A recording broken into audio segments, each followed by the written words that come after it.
سلام دوستان عزیز، خوش اومدین به یه ویدیو دیگر بازی پسرخوانده. امروز اومدیم با کاراکتر هوشنگ فلشبنک که یکی از قوی ترین کاراکترهای بازی. من واقعا عاشق این کاراکتر هستم و اومدیم امروز که چند تا ترکیب با این کاراکتر بریم. فقط قبلش لطفا ویدیوی منو لایک کنید، چنل منو سابسکرایب کنید و حتی اگر نظری داشتین توی کامنت ها بهم بگید که این خیلی حمایت بزرگی از من میشه. و خب امروز هم چند تا ترکیب دستساز آماده کردم که بریم و چند تا مبارزه انجام بدیم.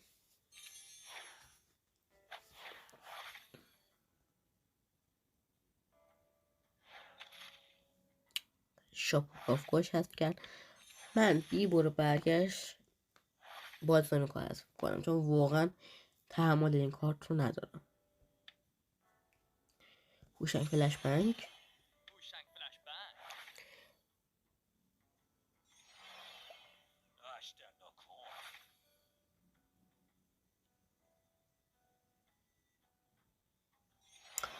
و داوود کپسولی و چنگیز انفرادی. ترکیب دست جمعی آسیب میزنیم و در آخر با ترکیب توانایی ویژه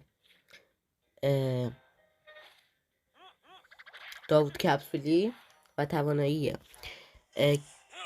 چنگیز انفرادی دمیج میدیم دست جمعی و خب خیلی دمیج زیادی میخوره اینطوری. و این ترکیبا معمولا یه جورایی میشه ضد دکتره، چون دکتر مجبوره که یا به خودش فقط جون بده یا یکی از یاراش، ولی اینطوری همه دمیج میخورن. خب داداش من که از اون استفاده نمیکنم دیگه. ببینید چه دمیجی داد نسبت به حریفمون. جسی وای چه بدشانسی گفت. این توی پرچون تری که خودش بودش سوزن چارسو توی همون افتاد. خب خدا رو شکر خطا نخوردش، همین خیلی خوبه.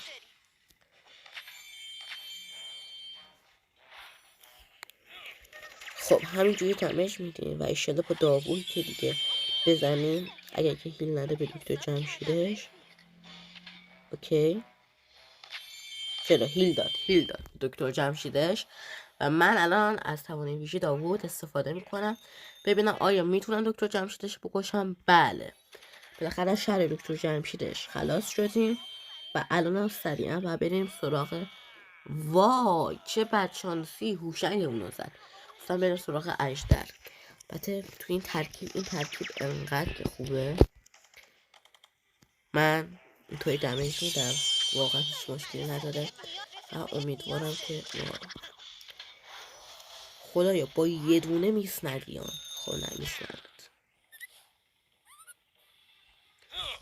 خیلی خوب دیگه کارش تمومه، هیچ راهی دیگه نداره. حریفمونم روسه، اگه به آیدیش نگاه کنید حریفمونم روسه. اتفاقا روسه اینترنت اصلا خوبی نداره، یعنی باید شانس بیارم که اگه توانایی ویژه‌ش رو بزنه به داوود نخوره. خیلی عالی شد، خیلی عالی شد.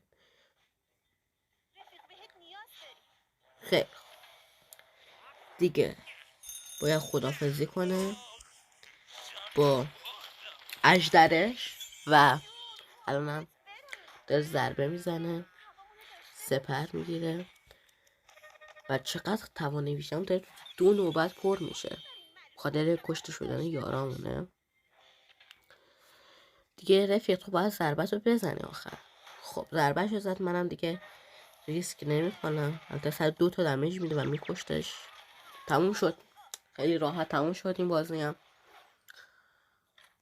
و این بازی رو بردیم، اولین بازیمون رو بردیم. بریم سراغ بازی بعدیمون. معمولا از هوشنگ برای توانایی اولش استفاده کنن، یعنی توانایی دیگرش هم خیلی قویه ولی معمولا واسه آسیب دست جمعیش استفاده ازش میکنن. اگرم نگاه کنی قوی ترین توانایی ویژه، قوی ترین توانایی اولو داره بین کارتون.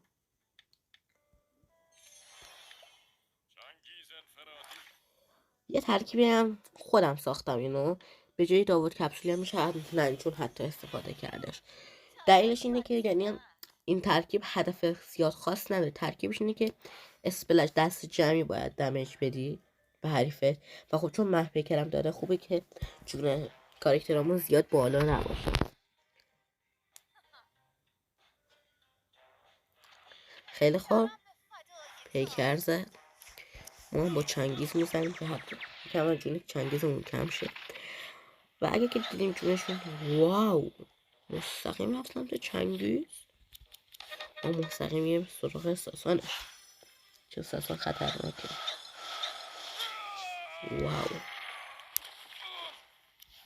من اینطوری دمیج میدم. اگر توانه ویژش پرشه خیلی بد میشه. واو این خیلی خوبه که توانه ویژش پر نشد.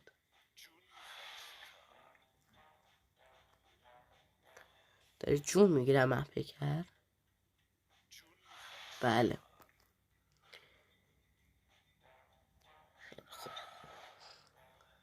واقعا نمیدونم این چه استراتژیه که داره به استفاده میکنه ولی اصلا استراتژی از نظر من خوب نیستش. خب ما الان چون اساسا تک خورش میتونه جون بگیره نگاه کن عجب وزهیه اینا همش جون میگیره. خب واسه اینکه نمیره وایسا من اینو بکشمش و دست بعدی که نمیتونه 100% بکشه من با منور میزنمش اینطوری. یه دونه از این و یه دونه از این تمام شد. به همین راحتی این بازی رو بردیم دیگه. تلاش بیفایده است رفیق. تاق ترکوندیمش. اینم بازی دوم که بردیم. 18 سکه و 22 تا کاپ هم گرفتیم و من بی‌صبرانه منتظر این رویدادم تا ببینیم که شروع میشه و لباس انحصاری رو چی میده. خب شب خونخوار اجاری گرفتم. صرفا من نیازش نداشتم برای اینکه اتحادمون پیشرفت بکنه سطح اجارش این اجاره گرفتم. بالزامیک. خب یه ترکیب متا بشینیم که شاپور گافگوش که پدر اتفاقا هوشنگ فلش بنگم هست. اگه تو داستانهای اول بازی بخونید بلیت طلایی میفهمید. خب خدا رو شکر ترکیب خیلی خفنی نخورد و عالی شد که وای این ترکیب با دکتر جمشید اصلا حواسم نبود که دکتر جمشید رو بنزد. هیچ اشکال نداره. من از چه کارتی میتونم استفاده کنم به جاش؟ من از چنگیز انفرادی استفاده میکنم. در آخر خیلی بهتر میتونه کمک کنه و 3 تا کارت خیلی ساده برداشت. ننجون، شبون و تغییر. ولی همین 3 تا کارت دیدین چقدر قویه؟ ابیلیتی‌هاش رو نگاه کنید. خیلی قویه واقعا قویه. همین 3 تا کارت ساده میتونه یکی از بهترین کارت‌های بازی باشن. هر 3 تاشون. هیچ وقت کارت‌های دیگر رو دست کم نگیره. خب ما اینطوری دست جمعی دمیج میدیم. صرفا ما میخواستیم دکتر جمشید برداریم و مدل بازی کردنمون یه شکل دیگه بودش ولی به لطف این دوستمون نه دیگه اینطوری نمیتونیم بازی کنیم. خب من یه دونه این تیرا بزنم. وای متاسفانه خیلی بدشانسی اینجا آوردیم. خیلی بدشانسی آوردیم.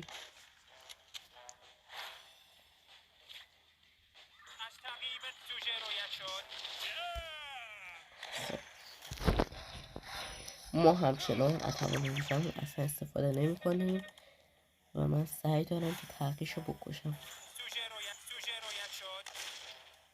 خب الان دیگه وقت توانایی دیگه.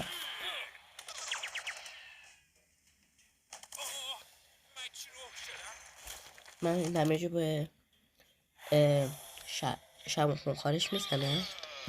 بدترین کارو کرد نباید اصلا دمیج بزنم. البته بازی رو آخر سرم میباختش خاطر اینکه من یه استراتژی خیلی خوب داشتم خواستم این کارو کنم یعنی اینطوری دمیج بزنم و بعدش هم ضربه بزنم. خب بازی سوممونم بردیم. یکم تایم ویدیو زیاد نشه. خب دیگه تایم ویدیو 10 دقیقه شد و من نمیخوام که شما عزیزانو خسته کنم. امیدوارم که ویدیو امروز خوشتون اومده باشه. تا دیدار دیگر، بدرود.